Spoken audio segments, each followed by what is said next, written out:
The key for true leadership is to make sure that your team has complete clarity about what is the mission, what are we trying to achieve, make sure that everyone understands the resources that they have available. A big part of leadership is making sure that all the folks on the team understand enough of the big picture to see how it is achievable if everyone executes at a very high level. And then the second piece to it is really just, I think of it as the frictionless environment. What else can I do to help you be more successful, have more fun, deliver more results? I would say like 75% of the value that the people get out is just that they're being heard. Even if you don't actually find a way to resolve their issue, but give them a chance to kind of explain what's frustrating them or what they feel is holding them back. And when you're able to step in and resolve things, then you're like a hero, right? So that's a win-win. Welcome to the True Leadership Podcast, where we sit down with executive leaders to explore what leadership really means through the lens of their stories, their wins, their struggles, their vision, and their lessons along the way. I'm Ty Hammond, founder of One Mountain Leadership and creator of the True Leadership Approach, an awareness-based path that helps leaders shift their focus from what to do about their problems to how to grow from them. Whether you're just stepping into leadership or are well-seasoned and at the top of your game, your potential won't be realized following someone else's script.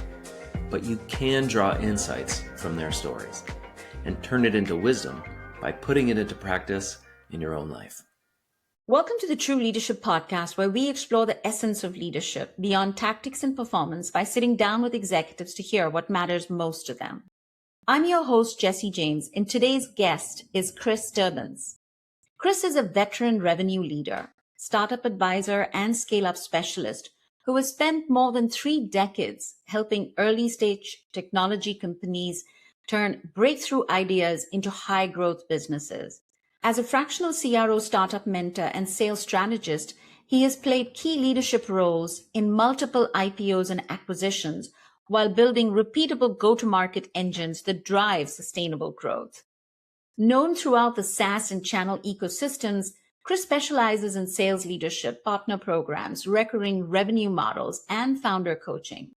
He's passionate about helping startups navigate the critical journey from early traction to scalable growth, combining practical execution with deep experience in building high-performing teams and revenue organizations. Chris, it's an absolute pleasure to have you on the podcast today. Hey, Jessy, thanks for having me on. It should be fun.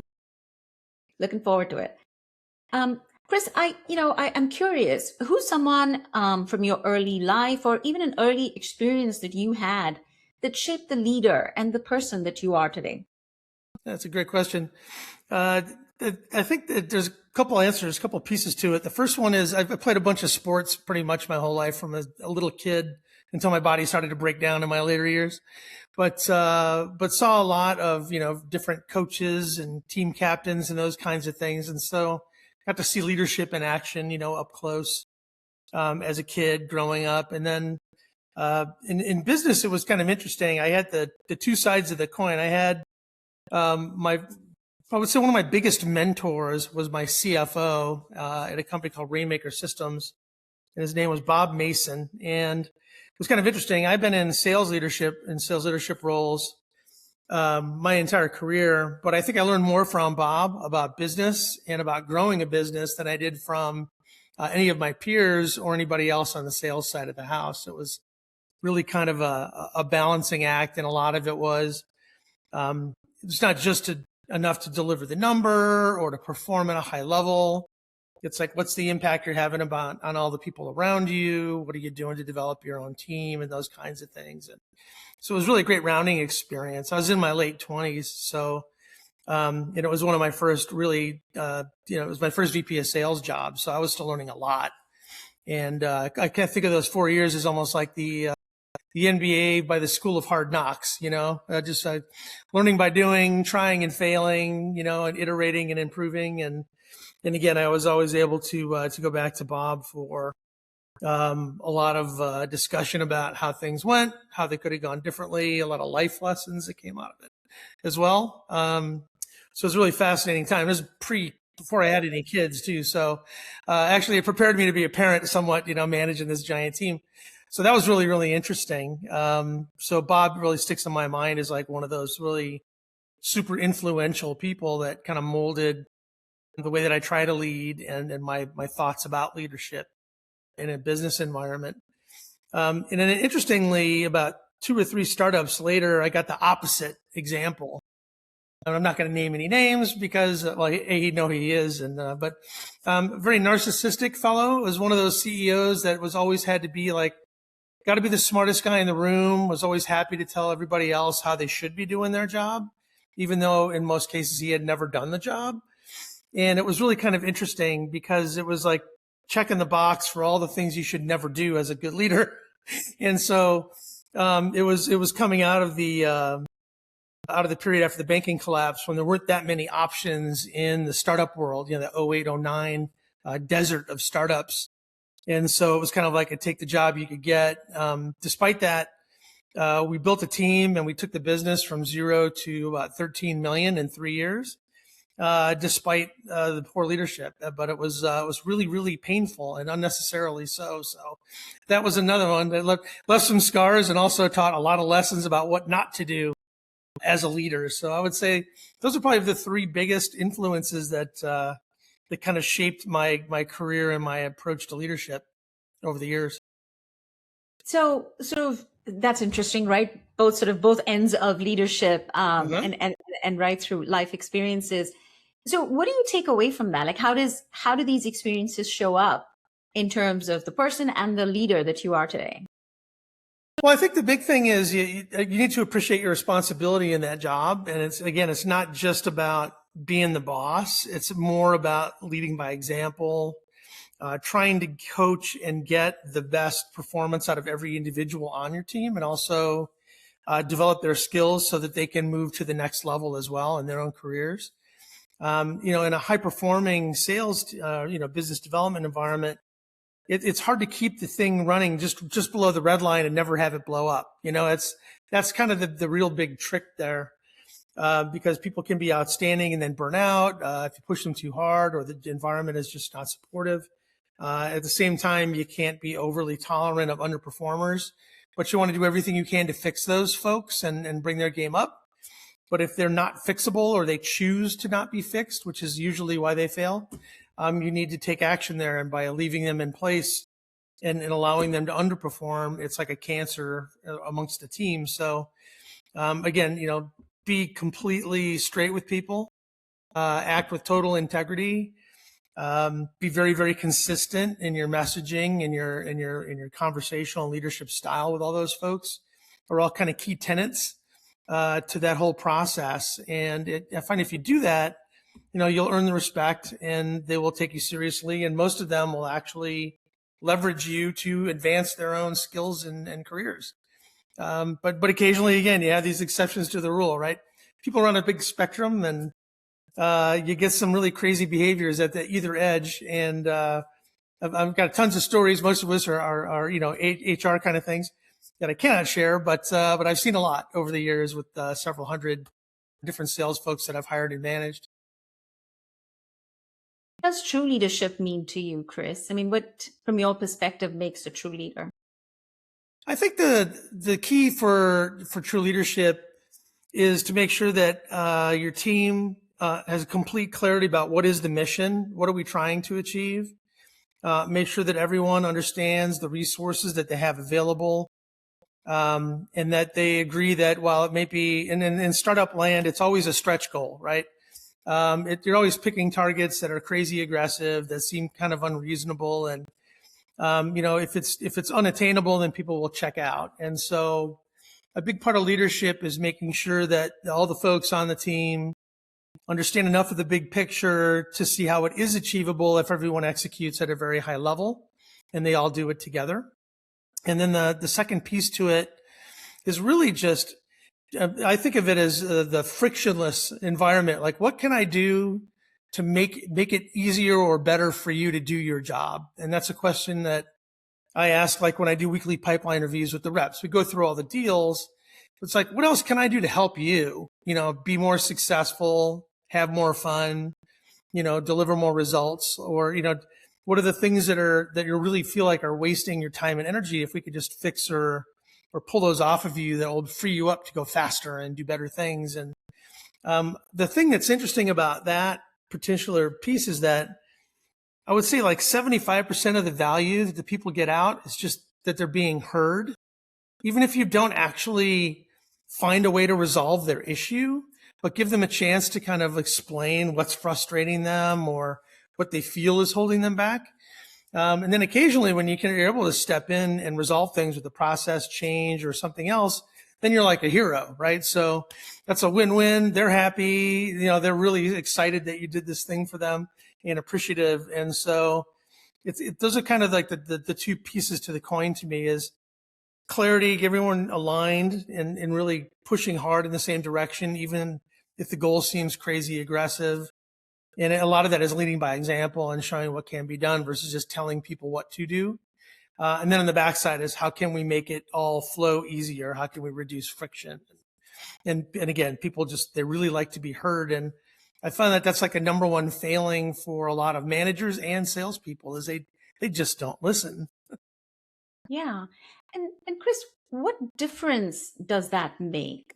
Why do you think it matters? Clarity, the collaboration that results in, and also kind of, making sure that you're helping people consistently and telling them that you have their back and you're there for them. Well, I think that the one thing, it makes it a more sustainable environment for all the people. They don't tend to burn out as easily. They don't tend to fail as often either, right? Those are probably the two biggest benefits of that approach that I've seen over the years. But I think the other thing is that by understanding where people have their frustrations, sometimes it's through misunderstanding of the mission or resources that they have available. So one of the things you're trying to do is kind of suss out, like, where are they stuck? Where are they frustrated? Where do they see problems or issues? And occasionally they just, they disagree with something that like management has passed down. But again, they may not have the whole picture. So again, within the bounds of confidentiality, share as much context as you can for folks. Like, this is how we arrived at these decisions, and we feel that it's best for all of us, and this is why, and try to get their buy-in, right? Versus just saying, well, you have to do it because we told you to, kind of thing, which you tend to get from a lot of managers. Can you share about a time when you realized that your way of leading or living, wasn't really meeting the demands of your work and life, and that growth was needed? Yeah, no, that's a good one. I've been thinking about this a lot lately. So I got married while I was at that company, the 4-year one with Bob Mason, when I was going through that massive growth spurt. And it was interesting. And part of the lead by example for me was, I worked harder and worked more than anybody that worked for me. That was like one of the things that I used to do in my mind. I was like, show them, if you put massive effort in, you can get massive results and massive output. We had small children a couple of years later, and the work-life balance thing was horribly out of whack for me. It was all about the job and being successful and driving the business forward and growing the company. And I think what happened is it led to a growing tension. And one day I got the sit down chat with my wife where she described it as I was going into the black hole, where I was just like totally focused over here and was not living this part of our life at all. Right. And it forced me to take a step back and really kind of assess what made sense, what I needed to do to be a good spouse and a good parent. And that work-life balance thing, which people always aspire to, but also kind of poo-poo to some degree, like, oh yeah, work-life balance, right? That's a great idea. Had to make some adjustments there, right? And really had to pull back from the total focus on building a business. And it's a trap, I think, that a lot of entrepreneurs fall into, right? Because it's the business that you're building is kind of your life, and it's how you're measuring your success and your growth and potentially financially too. So it's easy to get sucked in, especially when things are not going well. Well, I'll just work harder and fix the problem, right? And it's not necessarily the right answer, because at that point you're ignoring, friends and family, and you're probably not being very nice to your body in terms of rest and recreation and relaxation, right? So It was quite a wake-up call. So I was about 35 years old at that point, and that was kind of a pivotal transition that kind of teed me up for the rest of the run, because as we all know, careers is more of a marathon than a sprint. So you better figure out a way to make it work for you in the long haul. Yeah. So what did it take for you to pivot? And in that process, what did you have to, outgrow, let go, grow beyond? I think the biggest change there was I learned to be a better delegator. There was a lot of things where I could just do this myself and it would benefit the whole team and I wouldn't have to distract them from their mission. But at the end of the day, there was only so many minutes of work available, right? So rather than have that endless list, I started to look, and I still do today. You look for things that you could potentially package up and delegate to somebody. Again, give them absolute clarity about, here's the mission. Here's the things you have available, but this is what we're trying to achieve. This is what the benefit is for everybody. This is why we need this to happen. And I'd like you to take point as a leader and run this project or this thing, right?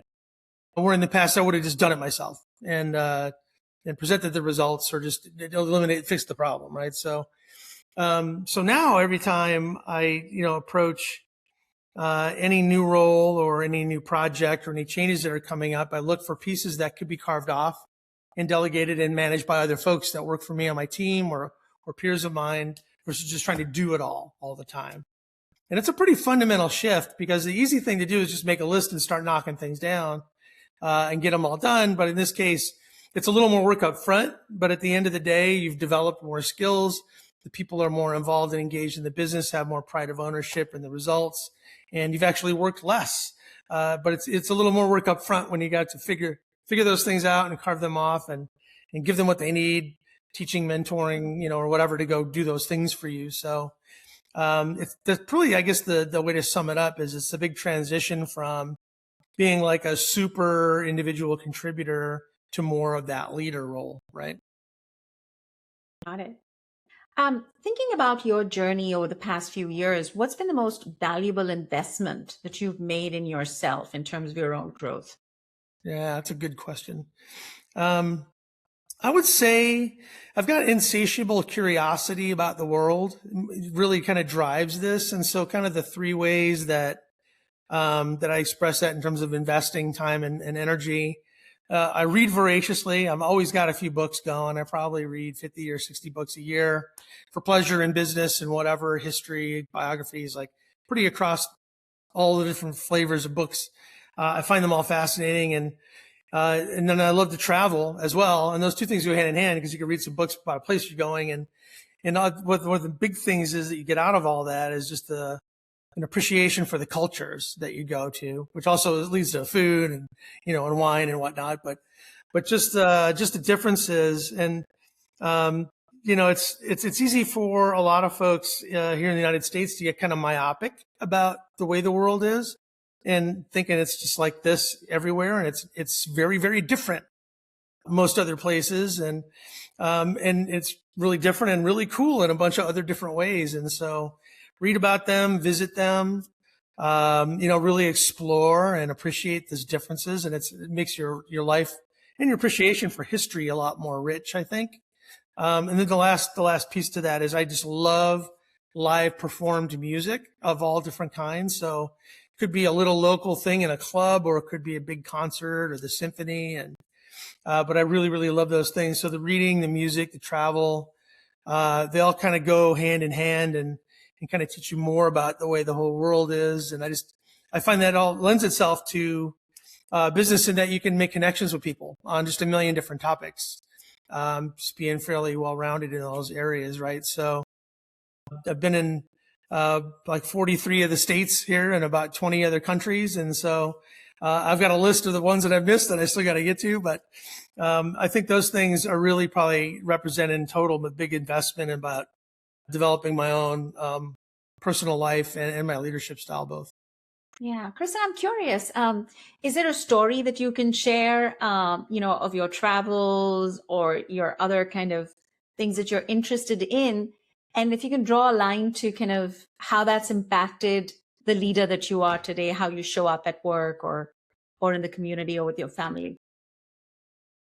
Wow, that's a broad question. So I think it just makes you more appreciative of what you have to some degree when you leave the country and come back, especially depends where you go in the world, obviously. But I think a big piece of that is, again, appreciating what we have here. And also when you're leading folks, to let them also understand like how good we actually do have it.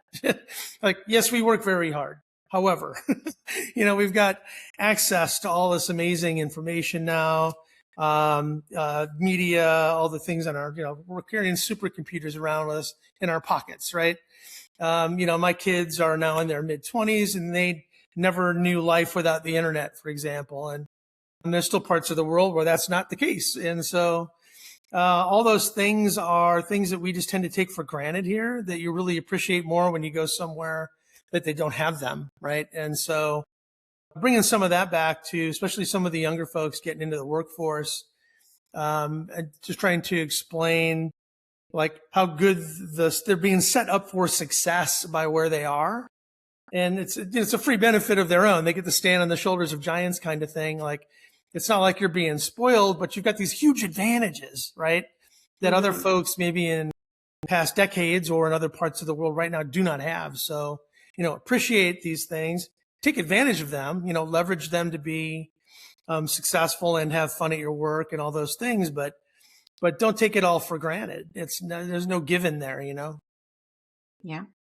What's your vision for your leadership, for your legacy, or the impact that you want to have in the years ahead? I would say there's probably two things. One is work related and one is not. I'll get to the second one in a second. It's a little more fun. On the work side, it's been really interesting. I've hired probably 400 or 500 people over the course of my career. And one of the things that I've always tried to do is invest in them individually to advance their careers, give them exposure to things that are kind of the things that tee them up for their own next step and that sort of thing. And as a result, over a 35-year career, I've seen a ton of people, advance through their careers. And some of my favorite examples are folks that, I hired them maybe 20 years ago as like an entry-level SDR, and now they're a VP of sales at a company someplace, right? They went through that whole career progression. But there's so many of them that I really enjoyed working with that were just rock star A players that I got the chance to kind of rehire and have work with me again at multiple companies.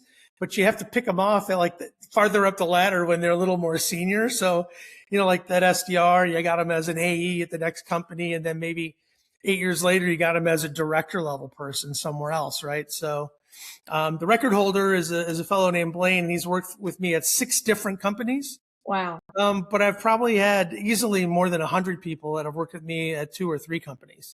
And it's a real plus. There's no trust building there. It's they already understand like this is how the game is played, and they're a performer. And it's really like, okay, what are we doing here at this one? And just figure out what the rules are and go succeed together. Those are I call them the just add water hires. It's fantastic. Uh-huh. Right? You just got to give them enough information and let them loose, and they go and crush it. And so I think of that as probably my biggest legacy is there's these hundreds of folks that I've helped to really develop their careers. I still get calls from folks that worked for me 20 years ago, and hey, I'm thinking about this next gig. What do you think about this company? This is what I'm doing now. This is the comp over here. It's a little risky, but should I do it? Walk them through the pros and cons, and then let them make the call on their own, of course. But I just love to kind of bounce those things off of me after being through so many startups, right? So I think the legacy is going to be all those folks that I worked with over the many, many years. So that's on the work side.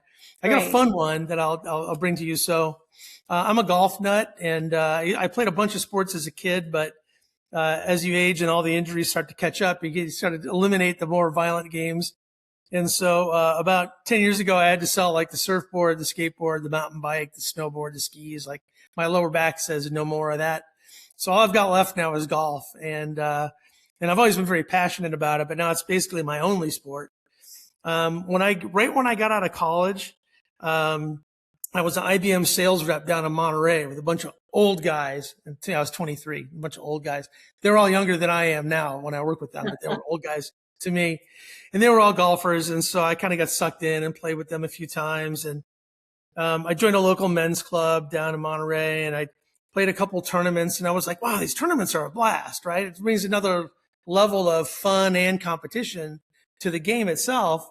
But I was like, I really wish I could go play tournaments with like my friends and not all these old dudes, because again, these people are probably in their 40s or whatever, 50s, like old people, as a 23-year-old. And so in 1992, two friends and I, we started our own associate golf club as part of the Northern California Golf Association. Now, the club is in its 34th season. I'm currently in the role of president. I've rolled through all the different board seats over the years. But interestingly, running the club is like running a small business. There's a lot of parallels to it. And so one of my legacies and hopes is that the club carries on long after I'm out of it and gone, right? So 34 years is a pretty good run. And we've got a lot of young blood coming in. So there's a really good chance that we'll pick up some new leadership and they can take the club forward, and it'll still be an ongoing enterprise, 20, 30, 40 years from now. Chris, the common thread here is, you leaving a legacy. And I'm curious, what are the ways in which you feel you need to grow personally in order to sort of leave this legacy, in order to, realize this vision? It's a good question.